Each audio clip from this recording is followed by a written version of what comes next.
예, 시청자 여러분 안녕하십니까? 윤영걸 선생님의 유구유원 코너입니다. 예, 안녕하세요. 예, 안녕하십니까?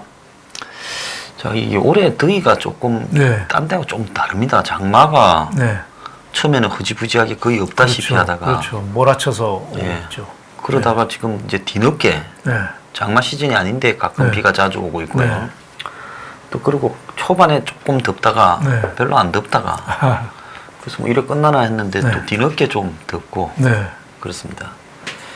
근데 참 희한한 게 예년에는 그 휴가철이면 지하철도 아침에 꽉 빌고 그렇죠. 낮에 도로에 차가 별로 없는 그래서 그게 이제 보통 8월 첫째 주 정도 지금쯤 딱 그런 정세가 나타나는데 올해는 거리에 차가 없는 적이 별로 없고 아침에 제가 지하철 타고 매일 오거든요.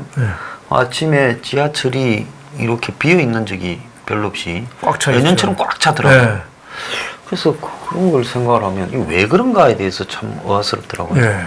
휴가 갈 분위기가 아니라 휴가를 안 떠난 사람들이 의외로 많지 않냐 이런 생각이 들어요. 휴가 또 뭐 분산됐기도 했지만은 휴가를 안 떠난 사람이 의외로 많다. 저도 지하철 타고 출근했는데 자리가 꽉 찼더라고요. 옛날 때 보면 휴가철 딱 집중될 때는 그렇죠. 텅텅 비었어요. 도심이 텅텅 비었지 않습니까? 그런 분위기가 참 이상하다 이런 생각이 들었어요. 자, 그 오늘 뭐 한 9개 부처 지금 뭐 이 개각이 금요일 날 했죠. 뭐 있다. 이제 거의 금요일입니다. 그랬는데 이제 문제는 그 조국하고 문정인 두 사람이 이제 좀 화제였는데 이 조국이 그 서울대 부끄러운 동문 1위라고 참 그 양반 옛날에 우병우가 1등 했을 때 그렇게 비아냥거렸다는데 가는 데마다 자기가 1위 오른 데 대해서는 뭐라고 생각할까요? 자기는 뭐 정의의 길을 가는데 중간에 다소의 장애인이 있어도 뚜벅뚜벅 가겠다 뭐 이렇게 생각하겠죠. 그러니까 문재인하고 조국하고 좀 비슷한 점이 많잖아요. 둘 다 똑같은 점이 법비라는 거. 법비. 법 지식을 활용해서 자기 욕심을 채우는 사람 법비라고 하거든요. 법비라는 거예요. 다들 뭐 법 중간에 있었잖아요. 변호사는 조국은 뭐 변호사 자격증도 못 땄지만은 그 법비라는 거하고 또 둘 다 공통점이 부끄러운 줄을 모르는 거죠. 세 번째로는 자기가 한번 생각하면 그 길 끝까지 가는 사람들이죠. 오죽했으면 서울대에서 부끄러운 동문 선배로 꼽았겠습니까? 그러니까 민정수석에서 그 다음에 법무부 장관 가는 거를 기정사실화해서 내정까지 받아놓고 굳이 서울대 교수를 복직하는 그 뻔뻔함. 큰 뻔뻔함이죠. 다른 사람의 생각이나 이런 거는 아예 생각을 학생들의 어려움이나 학교의 고통 이런 거는 이해를 안 하는 거죠. 그렇죠. 그런 사람은 소시오패스라고 하잖아요. 다른 사람의 감정 공감을 못하는 사람들. 그러니까 자기 생각만 하는 거죠. 아무리 사람이 그 이렇게 자신의 그 신분이 높다 하더라도 중요한 거는 남한테 피해를 끼치거나 남을 비판했을 때 어떤 오는 효과 이런 부분들은 염두에 좀 두고 그렇게 처신을 해야 되는 게 정상 아닙니까? 근데 저 사람은 과거에 보면 서울대 뭐 이 교수를 할 때부터 교수직보다 허구한 날 남을 비판하는 일이 거의 전문이었어요. 국립대학 교수는 공무원인데 공무원이 허구한 날 SNS 활동을 하고 또 정치판이나 대선 무렵에 줄 서고 특정인 지지하고 이제 그렇게 하다가 뭔가 더불어서 내가 볼 때 조국은 자기가 이 정권의 주인이다.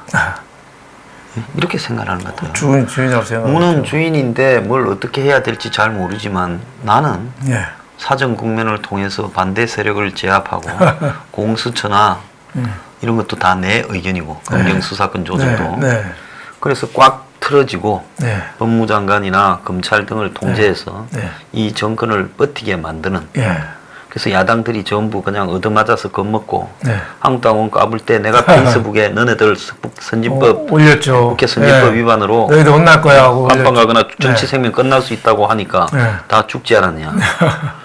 그리고 자 윤석열을 앞세워서 네. 다 무니까 너네들 네. 다 깨갱하면서 엎드리지 않았냐. 네.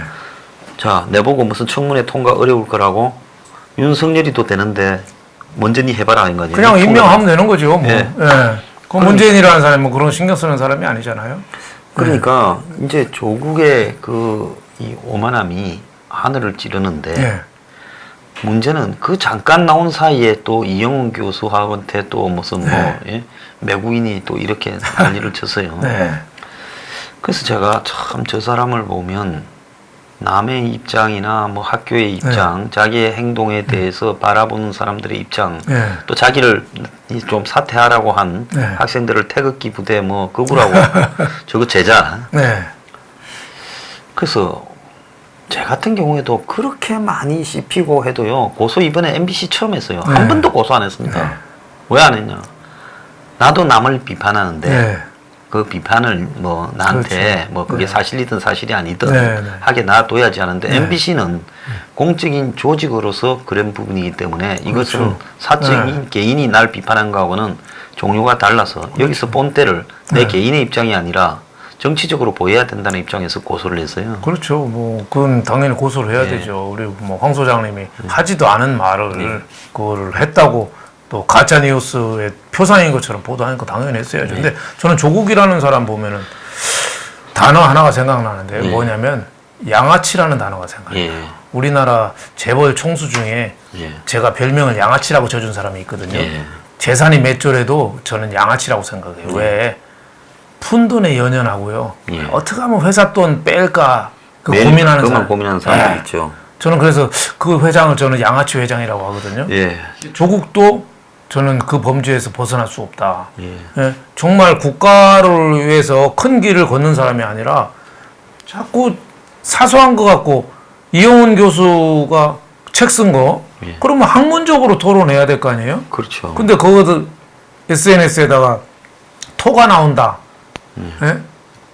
뭐 이런 식으로 거의 매국노로 묘사를 했어요. 그리고 자기 반대하는 사람 다 태극기 부대고 뭐 이런 식으로. 그러니까 정상적인 그 학자나 뭐 이런 사람이 아니라 저는 그냥 양아치 범죄에 이렇게 넣어야 되는 거 아닌가 이렇게 생각이 돼요. 뭐 여태까지 법이라든지 이런 것도 전혀 존중하지 않잖아요. 네. 그리고 그런 사람을 임명한 문재인이라는 사람도 정신세계가 나는 문제 있는 것 같아요. 법무부 장관이면은 그래도 어느 정도 그 상식을 갖고 법치를 하려는 법을 가지고 있고 정의감도 있어야 되는데 그런 쪽에 가장 구석에 있는 사람을 임명한 거 저는요 피천득 옛날에 선생이 수필을 많이 쓰셨잖아요. 많이 썼죠. 그 인연에 대해서도 많이 썼어요. 예, 인연, 아사코 쓰고 그거죠. 했는데 그분이 인연 몇 가지 쓴 거 생각이 나요. 어리석은 사람은 자기한테 인연이 오는 걸 못 알아보고 그냥 지나간답니다. 예. 보통 사람은 인연인지 알면서도 생각을 못 해가지고 그 인연을 그냥 지나 보낸대요. 예. 현명한 사람은 인연이 다가오면은 그걸 잘 좋은 인연으로 만들어가지고 상대방하고 자기랑 행복하다는 거예요. 예? 사람 사는 건 뭐 결혼이나 뭐 우리 직장이나 우리 황 소장님하고 저도 인연 아니에요? 예, 그럼요. 예. 우리 좋은 나라에 대해서 얘기하고 좋은 인연이죠. 근데 제일 바보 같은 인연은 나쁘게 만나가지고 만나지 말아야 될 사람이 만나가지고 서로 망치다가 서로 패가 망신하는 거래요. 저는 문재인하고 조국하고의 그 인연 내가 먹구름이 볼 때 상당히 이제 저게 있다 이제 봅니다. 끝을 봐야 이제 네, 저게 네. 좋은 인연이냐 나쁜 인연이냐 네. 이렇게 이제 알 수 있을 건데 네. 지금 돌아가는 걸로 보면 네. 저 두 사람의 인연의 끝이 좋게 끝날 가능성은 거의 없다고 보고 있습니다. 그렇죠. 네. 자, 저 사람이 지금 법무장관이 되면 네.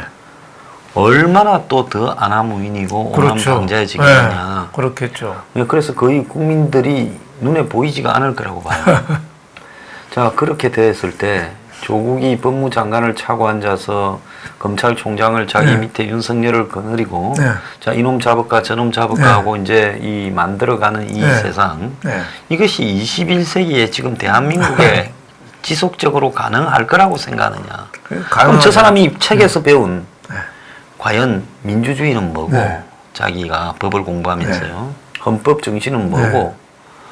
그래서 내가 볼 때 저 사람이 옛날에 보면 운동권 하다가 깜빵 잠깐 간 게 뭐 대단하게 핵심도 아니겠고 뭐 숨겨두다 그랬다는 말도 있지만은 산호맹이거든요. 그 산호맹이 뭡니까? 사회주의 노동자 연맹 아닙니까? 그렇죠. 그러니까 그 운동권 때 가장 왼쪽에 교조주의적인 사람들이 그런 쪽에 가서 했어요. 그래서 이제 그런 사람이 오늘날 대한민국에 그걸로 깜빵 경력이 있는 사람이 민정수석이 되고 법무장관이 되는데 그걸 당연하게 받아들이면서 조국이 그럴 자격이 있느냐라는 부분을 문제 삼지 않는 분위기. 제가 그게 좀 매우 이상하다고 보고 있습니다. 그렇죠. 자기 편이면은 뭐 그 과거나 전력이나 뭐 과거나 이게 전혀 문제가 안 되는 거죠. 그러니까 내 편이냐 네 편이냐만 나누지 그 상대방을 좀 객관적으로 검증할 수 있는 민정수석 때 민정수석을 사실 검증해야 되거든요. 민정수석 때 얼마나 검증을 엉터리로 했어요. 그 제대로 국회 동의 안 받고 무작정 임명한 사람이 13명인가 되죠? 아마 조국까지도 안 될 겁니다. 그러면 거의 한 20명 고쳐올 것 같아요, 이번에도. 그렇게 한 가장 장본인이 주인공하고 장본인은 다릅니다. 주인공은 좋은 뜻에서 주연이고 장본인은 나쁜 주연을 장본인이라고 하거든요. 근데 조국이라는 사람이 그 장본인 역할을 했는데 그걸 자기랑 같은 패라고 저는 표현하고 싶어요. 패라고 해서 저렇게 법무부 장관을 바로 임명한다. 그리고 민정수석에서 법무부 장관 바로 가니 그동안에 너무 여론이 안 좋았잖아요. 그러니까 잠깐 뛰었다가 한 달이나 뛰었나요? 그 맹성교회에 무슨 목사가 잠깐 쉬었다가 그 사이에 자기 아들을 김사만 목사가 자기 아들 뭐 김하나 목사를 그 청빙한 거랑 똑같죠. 자기 은퇴했으니까 세습이 아니다. 근데 누가 봐도 그거는 물론 뭐 그 아들이 상당히 사람은 괜찮은 사람이라고 해요. 하지만 그럴수록 다른 데 가서 목회 활동하고 해야지 꼭 아버지가 만들어 놓은 데 가서 그거 물려주는 게 그게 올바른 태도겠습니까? 그러니까 문재인하고 조국 교수가 하는 게 수준이 꼭 그런데 어떻게 보면 서로 그 야심이 맞았다고 봐야죠. 문재인 입장에서는 후계자가 없으면은 레임덕이 빨리 오거든요. 적절한 후계자가 필요하거든요. 근데 지금 후계자를 누군가는 좀 세워야 될 때가 됐어요. 제가 볼 때 이제 조국을 시킬 거라 이렇게 그렇죠. 보고 김경수 지금 재판에서 내일에도 감옥 갈 수 있는 사람이거든요. 그러면 누가 있을까요? 김부겸? 쉽지 않을 거예요. 누가 있어요? 너 이재명을 시키겠습니까? 이재명은 오히려 대들은 사람 아니에요? 그럼요. 문준용 마누라 김혜경을 자꾸 건들면 문준용도 같이 가면 법원 가보자고 대든 사람이거든요. 이재명 시키겠어요? 뭐 안희정을 시키겠어요? 안희정도 재판하느라고 정신없는 사람인데. 정신없죠. 그러니까 자기 말 잘 듣는 조국을 차세대로 생각한다고 봐야죠. 또 조국 입장에서는 조국이는 자기 능력이나 이런 걸 모르는 사람이죠. 되게 패가 망신하는 사람의 특징이 자기 그 자동차 출력을 무시하고 무조건 밟는 사람이거든요. 그러니까 내리막길에 제가 보기에는 시속 500km로 달리다가 저 차가 전복될 수도 있는 거죠. 그래서 저런 그 야합 결국은 전 좋지 않게 끝날 가능성이 많다 이렇게 봅니다. 제가 조국은 그 산호맹 사건에 연루돼서 실형을 살았는데 90년에 안기부에서 발표를 했는데 남한 사회주의 노동자 연맹의 약자고요. 6.25 이후에 남한에서 자생적으로 이렇게 성장한 최대의 비합법 사회주의 혁명을 추구한 조직이에요. 그래서 조국이 거기에 실행을 받았고 조직원이 3,500명으로 전국에 있었고 여기에 이제 박노해, 백태웅 등 포함해서 총 50명이 구속돼서요. 지금 성남시장 은수미도 거기 멤버고. 그래서 무장 봉기를 위해 폭발물 개발, 무기 탈취, 독극물, 가스총, 도검, 쇠파이프, 염산도 비치했고 자살용 독극물 캡슐까지도 있었다고 합니다. 자, 그런데 이런 사람이 어떻게 참 제가 이해가 안 가는 거는 본인이 이것 때문에 옛날에 청문회 통과가 어려울 거라고 이야기한 적이 있습니다. 네, 그렇죠. 그런데 좀 지금 조국을 청와대가 장관으로 임명했다. 네. 좀 웃기지 않습니까? 저는 지금 정권이 자기 무덤을 자꾸 파는 거 아닐까 싶어요. 예. 네, 이거 청문회에서 얼마나 시끄럽겠습니까? 그런데 조국은 지금 다 야당을 건미져서 이게 어려울 거다 이러지만 대한민국이 북한하고 대치하는데 사회주의 무장 폭동을 갖다가 하는 조직의 멤버로 실행을 하는 사람이 민정수석을 했다라는 것도 말이 안 되고, 자기가 2010년에 서울대 법학전문대학 교수 출신 중에 장차 어떤 자리 생각해 본 적이 있냐 하니 나는 청문회 통과 못한다.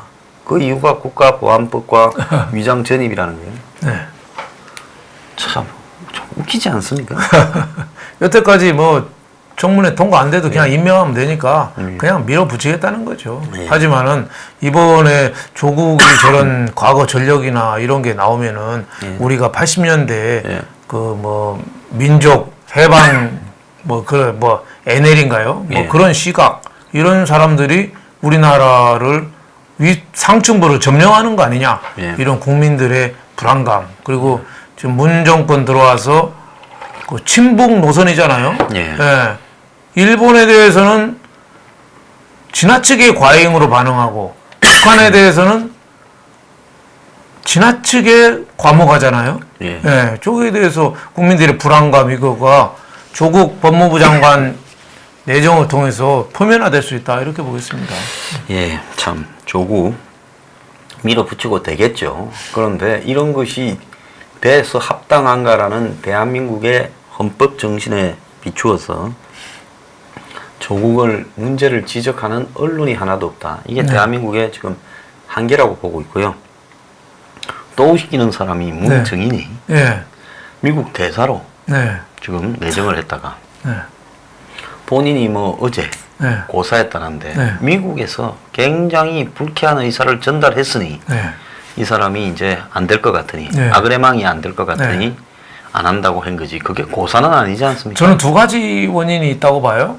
하나는 미국 측에서의 반발. 한미 동맹이나 주한 미군에 대해서 부정적인 얘기한 사람이잖아요. 그러니까 조국이라는 사람은 국내 내부를 흔드는 거지만 이 문정인이라는 사람이 잘못되면은 우리나라 국가 운명을 흔드는 거예요. 한미 동맹이 깨지는 거는 우리가 바로 북한 지금 이스칸데르 미사일까지 막 쏴대는 입장에서 누가 어떻게 하겠습니까? 그러니까 미국이 저는 반발했을 가능성 상당히 있고, 두 번째로는 개인의 문제가 저는 있다고 봐요. 문정인이라는 사람이 그 권력 욕이 또 많은 사람이거든요. 굉장히 많죠. 노무현 때부터 뭐 균형자론이니 뭐 이런 거에서 계속 곡하가세하면서 권력 주변을 떠돌던 사람이에요. DJ 때부터 했습니다. DJ 때부터 했나요? 하여튼 계속 그 근방에 아까 조국을 부끄러운 서울대상을 준다면은 문정인은 부끄러운 연세대상을 줘야 돼요. 연세대 철학과 나왔거든요.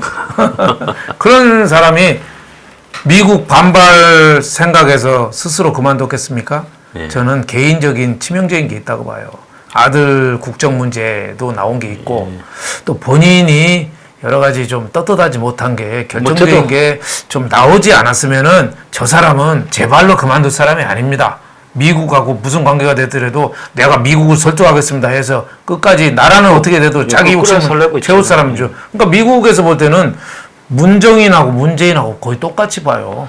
문재인의 이름도 비슷하잖아요. 문정인 머리에서 논다 이래 생각을 하고. 그렇죠. 우리가 트럼프나 도람프나 뭐 똑같이 들은 것처럼 문정인은 문재인이나 똑같이 봐요. 그러니까 미국이 볼 때는 상당히 당황했거나 화가 많이 났을 수도 있죠. 한데 저는 그거보다도 좀 더 비중을 두고 싶은 건 문정인이 결정적인 자기 개인의 뭔가 약점이 잡혔다. 이번에 왜 김수현이라는 사람도 보건복지부나 국토부 장관 내정됐다가 뭐 이해찬 더불어민주당 대표가 뭐 스카우트 1호로 김수현 전 정책실장을 했다. 저는 그거는 좋게 포장한 말이라고 봅니다. 저기도 제가 보니까 결정적인 하자가 있어서 도저히 나갔다가는 어떻게 될지 모르니까 에이 하고서 고속도로 대전에서 서울로 가려다가 아예 밑으로 내려가는 거라고 봅니다. 저는 그 문정인이가 왜 밖으로 무슨 동북아 시대 위원장 노무현때 자문위원 그리고 이 문정권에 들어와서 뭐 일부러 외교부 장관, 국방장관, 뭐 국정원장, 통일부 장관 약체로 다 약체잖아요, 경력이. 그렇죠. 이렇게 해서 사실 그 위에 상장관이다. 이런 통일 외교 안보 라인에. 그랬는데도 불구하고 문정인이 장관으로 뭐 왔냐. 그럼 오게 되면 곧바로 나타날 수 있는 문제들 때문에 이제 특보라고 이렇게 달고 있고. 근데 이번에도 한번 보세요. 무슨 장관급이나 청와대 무슨 실장이나 이런 게 아니라 또 주미대사거든요. 그러니까 주미대사라는 거를 뭐 가는데 청문회를 안 하지 않습니까? 청문회 안 하죠. 그렇다고 또 청와대에 있으면 청문회 안 해도 실장이나 누구나 뭐 재산상의 문제가 있다면 문제가 되겠지만 저기 미국에 가 있는 주미대사인데 그래서 이제 본인으로서는 이제 정식 공직에 용기를 내고 또 한번 썩 뒤밀었지만 결국은 그 사람이 가지고 있는 어떤 한계들이 통과될 수 있겠냐 지금 싶어서 저렇게 이제 거다들였다. 그렇죠. 이렇게 보고 있습니다. 지금 우리나라 안보가 이렇게 많이 흔들리잖아요. 저는 그 원인 제공을 가장 많이 한 사람이 저 문정인이라는 사람이라고 봅니다. 있습니다. 괜히 동북아 균형자론하면서 균형자론하면서 그러니까 미국하고 중국하고 사이에서 균형적인 역할을 하면서 안보를 지키겠다. 균형을 잡으려면은 고스톱으로 말하면 쇼당 걸려면 우리가 패가 있어야지. 확실한 패가 있어야죠. 쇼당을 걸 거 아니에요. 쇼당. 일본 말입니다만은 상담. 저 일본말 써서 죄송합니다. 아닙니다. 근데 지금 그런 패도 없으면서 우리가 균형자가 됩니까? 전혀 지금 아니죠. 중국, 러시아가 우리 독도 상공에서 저 비행하고 폭격기가 왔다 갔다 하는데 균형자를 어떻게 해요? 예? 그런 의미에서 미국하고 멀어지고 중국, 러시아랑 가까웠는데 북한한테 아부하고 남는 게 뭐 있냔 말이죠. 그거를 이론적인 기반에 제시한 사람이 문정인. 거기에 또 열심히 또 입부조를 한 사람이 정세현이라고 통일부 장관 옛날에 했던 사람이 있습니다. 그렇죠. 그 사람도 이번에 뭐 한 자리 했더라고요. 예. 그런 식의 사람들이 저는 우리나라 안보를 굉장히 흐트러지는 중요한 역할을 했다. 이렇게 보고 그런 사람 말을 무지몽무하게 따른 대통령한테 더 책임이 있다고 봐야죠. 근데 문의 입장은 윤석열을 밀어붙이면서 검사들이 지금 60명에서 70명 사이 65명 안팎이 그만둔 거예요. 그런 정도의 검사들을 옷을 벗기면서 검사 하나 키우려면 비용이나 이런 게 엄청나게 들지 않습니까? 그렇죠. 검사가 전국에 한 2,000명밖에 없어요. 2,200명인가 그러죠. 근데 그 2,200명 검사 중에서 고위급이 65명이 나가버렸다면 많이 나간 거죠. 엄청나게 나간 거 아닙니까? 자, 그러면 검사가 이제 내가 볼 때 경력자들이 절대 부족한 일이 벌어질 건데 이걸 윤석열이 하나 때문에 감수해야 되고 또 그 사람들이 그렇게 나간 거는 윤석열 인명만을 띄워주려고 또 이런 일이 벌어진 거 아니겠습니까? 그렇겠죠. 그래서 이 정권이 하는 행동을 보면 자기들이 무슨 필요하거나 하는 일에는 뭐 못할 바가 없다는 식으로 노골적으로 하는 것 같아요. 그렇죠. 지금 정권에 뭐 관여된 그 인사, 뭐 환경부 장관이라든지 청와대 비서들 또 손혜원 사건이니 지금 정권이 조금이라도 거꾸로 온 수사에 관여된 사람은 거의 다 나갔다고 봐야 되죠. 그리고 윤석열이나 지금 정권한테 유리한 적폐 수사한 사람들은 다 또 중용이 됐어요. 그러니까 이 검찰을 소나기에 넣겠다는 건데 저는 지금 이번 인사는 청와대하고 윤석열하고 저는 서로 좋은 게 좋은 거라고 서로 반씩 챙겼다고 봐요. 그렇겠죠. 반씩 챙겼는데 저는 윤석열이라는 사람이 만만치 않거든요. 뭐 그 사람이 애국심이 강해서 저는 만만치 않다고 그러는 게 아니라 야심이 있어요. 이번에 취임사에서도 봐요. 헌법 1조를 인용하잖아요. 헌법 1조를. 그 모든 권력은 국민에게 나온다. 이런 얘기 함부로 하는 게 아니거든요. 이건 야심 있는 사람 아니면 안 해요. 검찰총장이 이상의 뭔 정치가 하고 싶은가 봐요. 헌법 1조를 얘기하는 거 자기도 큰 꿈이 있는 거예요. 옛날에 문무일 전 검찰총장은 대통령 앞에서 뭐 누에치기 하는 사람은 비 오길 바라고 나그네는 태양이 맑길 바라고 뭐 그런 얘기 했잖아요. 그러니까 겉도는 얘기만 했어요. 그러다가 결국은 기자회견하면서 자기 옷을 이렇게 돌리면서 내 옷이 이렇게 돌아가는 거는 나도 껍데기다. 옷 껍데기랑 내 신세랑 똑같다. 하면서 변방을 돌았잖아요. 힘없이. 근데 윤석열은 감히 헌법 1조를 얘기했어요. 그리고 또 얘기한 게 국민이라는 말을 취임사에서 24번을 했대요. 아이고 참. 네? 그러니까 검찰총장 짐사까지 숫자 써야 되는. 제가 보기에는 검찰총장 이후에 그 큰 꿈이 있어서 저는 문재인 뒤통수를 세게 치지 않을까? 저는 그런 생각도 좀 듭니다. 이 사람은 윤석열이라는 사람은 계산을 하겠죠. 그래서 지금쯤이면 내가 한 대 치는 게 나한테 유리하겠다 하면은 그 치는 걸 여세를 몰아서 또 뭘 노린다. 저는 이런 야심도 상당히 있다고 봅니다. 그러니까 지금 문재인 조국 구도로 법조는 내가 완전히 장하겠다. 우리한테 시비 건너면 없을 거야. 예? 하다못해 문준용, 문다혜부터 수사할 거 많잖아요. 많죠. 집안부터 경인선, 두루킹부터 할 거 많은데 저는 윤석열이 언제든지 반기될 수 있는 사람이다 이렇게 봅니다. 그래서 쉽진 않을 거다 이렇게 봅니다. 처음에는 뭐 이 면종 복배 하겠죠. 네, 그렇죠. 면역 부패. 예, 이제 지나가면 이제 노고라 되겠죠. 그죠? 그렇죠. 그래서 모든 권력은 뭐 설사 저들이 나중에 총선을 이긴다 해도 영원하진 않고요. 또 지금 그러면 그럴수록 더 이제 비리들이 터질 수 있는데 제가 하나 좀 이해가 안 가는 게 그 문재인이 자기 아들을 그 납품하는 거 그걸 몰랐겠습니까? 아니 아들인데 그 주소가 양산 그 집 주소로 돼 있어요. 그 회사 주소가. 그래서 내가 걔가 그 집 주소를 양산으로 해놨다는 거는 다 이 주소 보고 알아서 먹으라 해서 한 건지. 그러면 상식적이면 알면 야, 너 그거 하지 마. 그렇죠. 너 몇 푼 번다고 그래. 그렇죠. 차라리 내가 그냥 돈 좀 있으니까 근보에서 갖고 가라. 그래. 너 미국 가서 좀 몇 년 살다 와. 그렇죠. 이런데 그걸 하게끔 지금까지. 그리고 얘가 지금 하는 소리가 많이 하고 있다. 그것뿐만 아니라 내 미디어 아트 작가인데 그것도 공공기관에 납품했다. 그래서 앞으로 터져 놓으면 한 개 한 개씩 세지 마라. 이 이야기를 지금 하고 있어요. 그냥 내놓고 하는 거죠. 그래서 대통령 아들 중에 역대 저런 식으로 뻔뻔하게 말한 친구도 없어요. 그러니까 나는 깨끗하다. 나는 건들 거 없다는데 우리나라 역대 대통령 아들들이 건강한 사람이 하나라도 있었나요? 하나도 멀쩡히 나아간 사람이 없었어요. 그 100%죠. 네.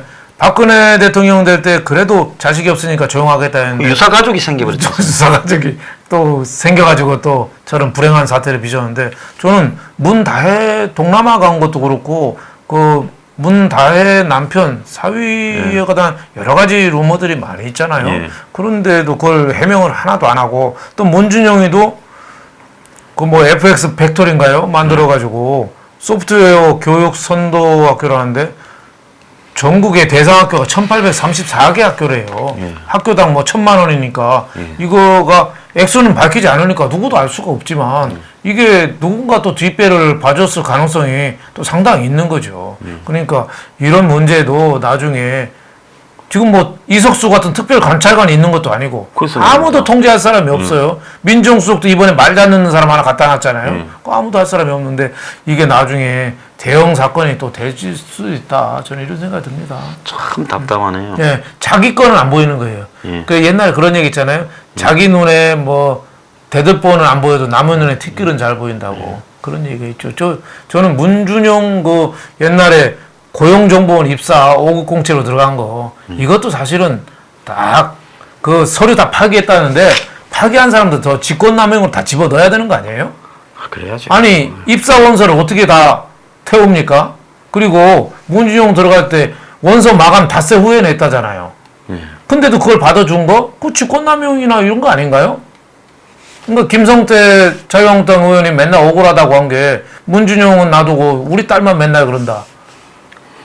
저는 뭐 자, 대통령이 그냥 떡장사가 쥐떡 하나 쥐가 더 주워 먹는데 너가 와 말이 많나 이러면 그건 진짜 나중에 떡장사처럼 떡이 될 수 있죠. 대통령이 그런 거 아니죠. 자, 절제하고 자제해야 되는데 그런 걸 전혀 안 보이고 있습니다. 자, 1부 마치겠습니다. 감사합니다. 감사합니다.